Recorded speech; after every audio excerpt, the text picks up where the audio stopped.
Welcome into the door of psychic experience. Ask and you will be given what you ask for. Seek and you will find. Knock and the door will be opened. For everyone who asks receives. Anyone who seeks finds. If only you will knock, the door will open, and the truth within your higher spiritual self will be revealed to you. Come now with us and go where angels come, and you can too.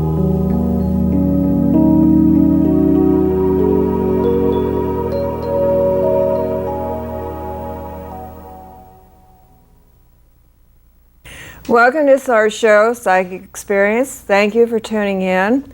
This is a metaphysical, spiritual talk show.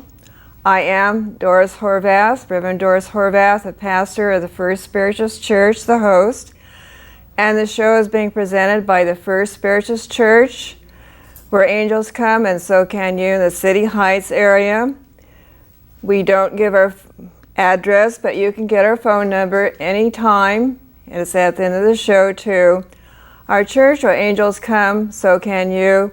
We have resident angels, myself, Reverend Doris, our assistant pastor, Reverend Marcella Jones, our minister of healing, Reverend Celine Clark, our Harmony Grove Reverends, Reverend Pete Monroe and Reverend Fran Monroe, and also we have a Reiki master, Reverend Rosie Oberlees, and we have two licentiate ministers now, Margrit Adler, licensed ministers, who's doing the Tuesday circles. And we also have Burl Bilby, licensed minister.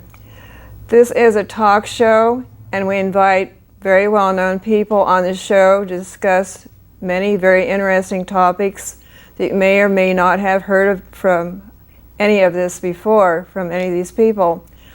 But tonight we have a special guest who's never been on the show before. In fact, I've never met her until today. But she was suggested by a very good source. Her name is Dr. Margrit Spear, PhD. And I'd like to introduce her now, and she's ready to say hello to the camera, to the audience. Hello, Reverend Horvath, and hello, everybody. Okay. It's a pleasure to be here. Thank you. And it's a very hot day, and we're going to go on with the show now. And is it okay if I ask you some questions about Absolutely. Where you're coming from? And I know that you're also an author of a book, and pretty soon here we're going to get ready to have you hold the book up and show it. But first we're going to ask you a few questions to get started here.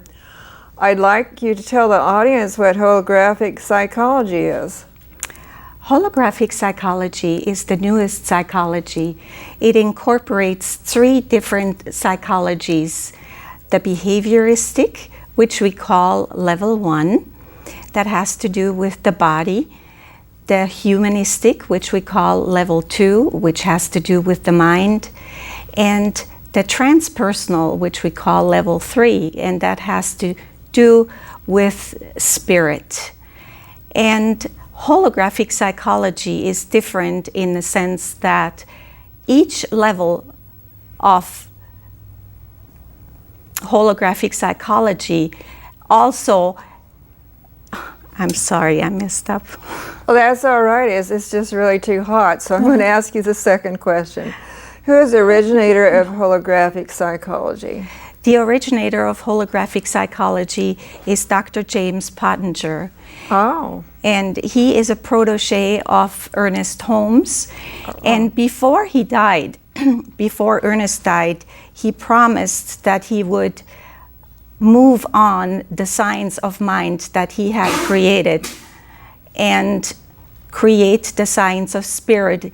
And he followed his dream, and that's what he created, is the science of spirit, which is the same thing initially like holographic psychology, except one has to do with the spiritual aspect, and the other one is for the secular.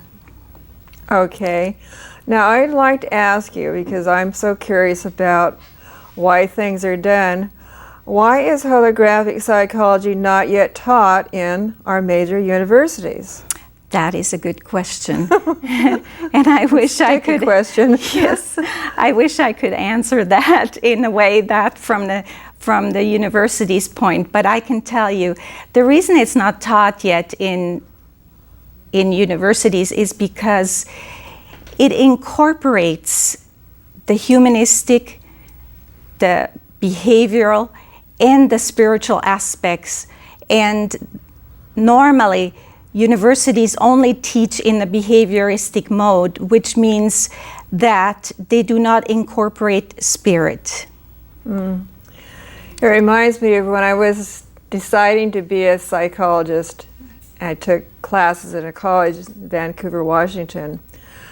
Their course book had one part that made me very upset because in the script of the book it was talking about psychics and people that believed in spiritual things. The book was saying they were trying to be pseudo-psychologists. I got so angry, I almost quit the class. In fact, I wrote a letter to the author of the book. But you have written a very interesting book, and the wonderful cover.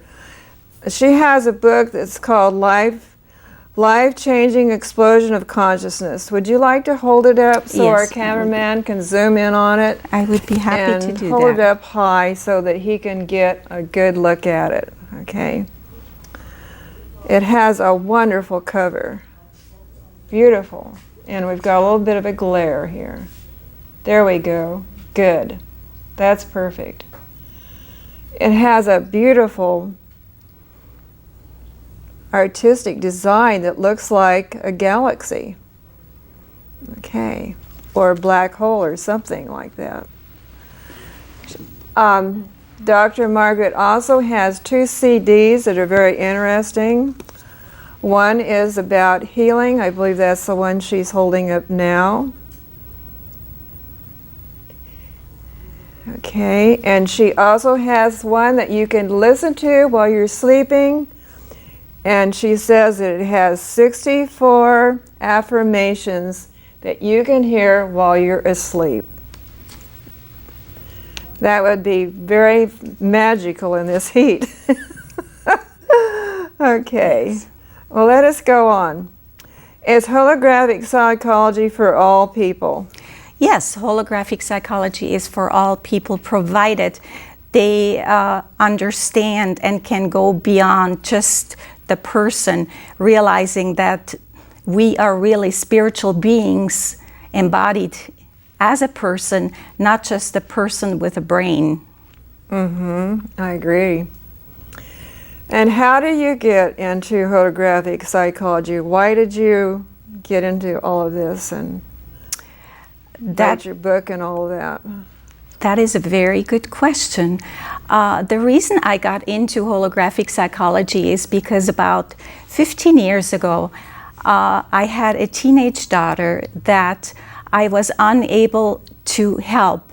And you can imagine, here I was a licensed marriage, family, and child counselor that was working with the most difficult population, which were the schizophrenics, the drug addicts, and the alcoholics. And yet, I could not help my daughter. And so that brought sleepless nights and worries. And then also I felt guilty because I felt that I had failed her as a mother. And so in a last effort to help her, I signed us up to a mountain retreat where I actually met Dr. Pottinger. Oh, I see. And he explained to me that much of what was going on had to do with myself. And I couldn't believe it. I said, well, I am worried about her. I can't believe that the situation is getting out of hand. And why no doctor, no psychologist, no youth counselor, no associate could help in my situation. And when he explained to me that I was connected to her, and the more I worried about her, the worse the situation became, that's when my ears started to open up, and that's when I began to ask him questions. And I got so intrigued because for the first time, I finally realized that maybe there is an answer. And sure enough, he did have an answer for me. And through that then, I found out that he didn't live too far from where I lived, and therefore I asked if I could be part of his research, and he agreed that I could be part of his research. And so began the study, and so began his work that he started over 50 years ago. And I took his principles and then created a book that shows all the 3 different levels which create different behaviors in human beings. The difference with holographic psychology is that it works on the potential of the person, not the pathology, which is very different. Mm-hmm. Okay, well, there's no story that a lot of things hit home worse than they would for someone that's not into it. It certainly did in your case. How is it different from other psychologies, though, actually? What is the real core difference? The core difference is that in order to understand the principles of holographic psychology, you have to be able to integrate the behavioristic level, the humanistic level, and the transpersonal level. And each level creates a different behavior. In the first level, the person does not realize that they're more than a body with a brain. And so until that paradigm shift happens where the person realizes that they are the meaning makers of their lives, not much will change. And so once that realization dawns that we're more than a body with a brain, then we can begin to understand that what we think and feel we create in our lives.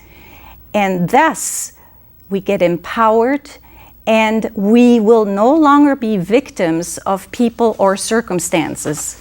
Therefore, holographic psychology, when the principles can be understood, it will be the end of anger, frustration, unhappy relationships, or war.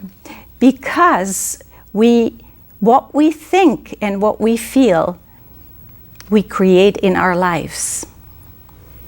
Okay. Margrit, Dr. Margrit, holds a PhD in counseling psychology.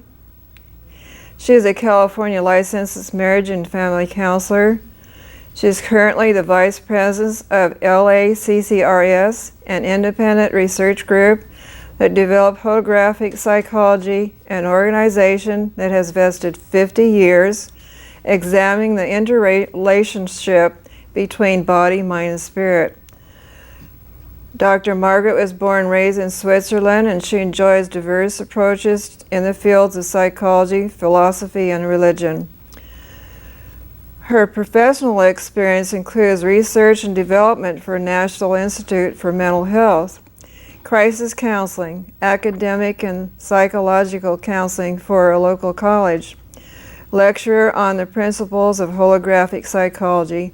She's also a poet and ordained minister, and she's the author of the book Life-Changing Explosion of Consciousness, Introduction to Holographic Psychology. And I'm going to ask her another question now. How is holographic psychology different from other psychologies? The difference is that in order to understand the principles of holographic psychology, a person needs to go beyond where they are at this current time. We need to move in a direction to understand that we are more than a body with a brain. And we also need to begin to understand that we are the meaning makers of our lives. And furthermore, what is really different from holographic psychology, it empowers you, because when you realize that what you think and what you feel you create in this world, then we can begin to make changes. For example, people do not realize that violence is primarily activated subconsciously. And the reason is that every person that watches a violent movie or a violent video game contributes to violence in this world. Oh, I agree with that. There is only one energy in the universe, and either we use it to our benefit or we use it to our detriment. Now, I guess that leads into what I was thinking about asking you next. How can holographic psychology make a difference in this world right now? Holographic psychology can make a difference when people begin to realize that they have something to do with the way their life is going. Mm-hmm. For example, people do not realize that anger creates illness. And when you look at anger and you can envision a cell, every time you have an angry feeling, you put another layer on it. And so the more angry you get, the more layer you put on it. So it's actually like an onion. And then the cell has many layers on it, can't breathe anymore. And that's when illness breaks out. So we can live much happier and much healthier when we realize that anger creates illness, for example. I agree with that, and I've always had the belief that if you have anger in your mind can only take so much of that, and eventually it's going to put it somewhere in the body, and you're going to have a health problem. That's absolutely true. Right. What can a person do to become healthier and happier in their lives? The first thing a person can do is begin to recognize that their thinking and their feeling creates their lives. Mm-hmm. We are the meaning makers of our lives. Mm-hmm. So therefore, monitor what you think and what you feel, and practice being happy, because happiness brings more happiness and anger brings more anger. If we want world peace, each one of us, have to start practicing being peaceful. That is what is going to create peace on this earth. War just creates more war. Well, we certainly have enough of that going on right now. I myself, if I find that during the day, because of problems and things going on, it ends up being a lot of mental chatter that you go through. And all you have to do is say, stop, I don't want to hear anymore, that's into that. And I just want peace and quiet. And I'm not going to let anything destroy my peace, harmony, and joy in my life or darken my light. And then everything's fine. Okay. How can we create peace on earth? And we should really do this. By realizing that whatever each person does not just affect them or their families or their co-workers, it affects the whole world. So therefore, what America does affects the world, because there is only one energy. We can call it spirit. And when we realize that we have something to do with the energy of the earth and what we create on this earth, then we can individually take responsibility for what we think and what we feel. And that's how we're going to change the world, by being responsible and empowered over what we give shelf space to. What do you feel about prayer groups to have peace and harmony on the earth plane? Prayers are very, very important. And the more people we have praying, the more harmony we get. And therefore, we change the vibrational system of this earth. So the more peaceful people we have, the more people can pray, either for somebody or something, the more we can change the situation on this earth. Now, I understand you're the vice president of LACCRS, an independent research group. Is prayer a part of that group? Do you have a group that actually does that? We have 64 ministers as of this time, and different ministers have different groups. We have prayer meetings. We have people in various forms helping humanity live a better and more peaceful life. Well, that's wonderful. So, as a vice president, what is it that is your job in the organization? My job has been primarily in research of holographic psychology. And it is my dedication for the rest of my life to bring the message to the world, because it is really not just life-changing, but world-changing. The principles have changed my life completely, and I can honestly say, in all my academic training, I have never heard about that we are intricately connected with what is happening in our lives.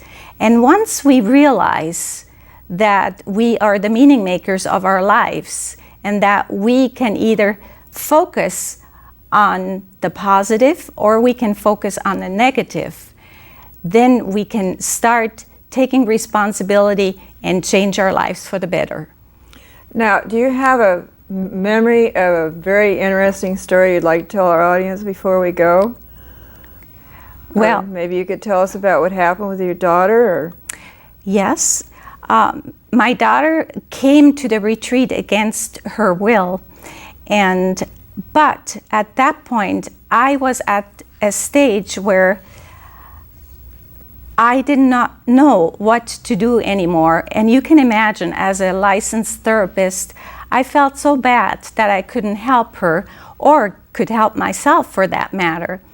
And so meeting Dr. Pottinger turned my life around by realizing that the role I played in the interaction, by realizing that you don't have to say anything verbally in order to make changes, because everything has a vibration, and that vibration is being picked up by the other person, whether we say it out loud or we don't say it at all. You have a psychic connection with your daughter. Yes, I do. And how is she now? She's doing very well, thank you. That's wonderful. Well, that's an example. Don't give up. There's a way. Never give up. There is so much to live for. And when we can learn to live in peace and joy and harmony and happiness, life will change on this earth, not just for ourselves, but for everybody. Well, I certainly hope that that's going to be the thing that happens, because I have days when I feel like I'm living on the wrong planet. You're not alone. I know there's a lot of indigo children and people who feel like that they aren't on the right planet. And you look like you could be an indigo person. Thank you. Okay. Well, I'm very happy that you lasted through this very hot show that we've done today in the midst of air conditioning that's not working in our studio and other things. And I want to thank you so much for traveling all the way from where you live over to here. And we'd like to have you visit our church, and we'll be talking to you a little bit later about a possibility of a lecture. But right now, a lot of that is way, way off, months away, so I didn't say anything yet. So I want to thank all of our crew and thank all for watching. Please keep connected. We are, well, this is show number 80 that we've done today. And the church, where angels come and so can you. Look at the credits at the end of the show if you would like to call me and find out some more information. be free to do that. The phone number for the church will be given at the end of the credits. And if you want to know any more about myself, anything more about Dr. Margrit, please call the church, leave a message. I call people back. And if you want to know more, you'll get the response you're looking for. God bless you. Thank you for watching. Remember the First Spiritual Church where angels come, and so can you. And God bless all of you. And goodbye for now. Until next time, God bless.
Thank you.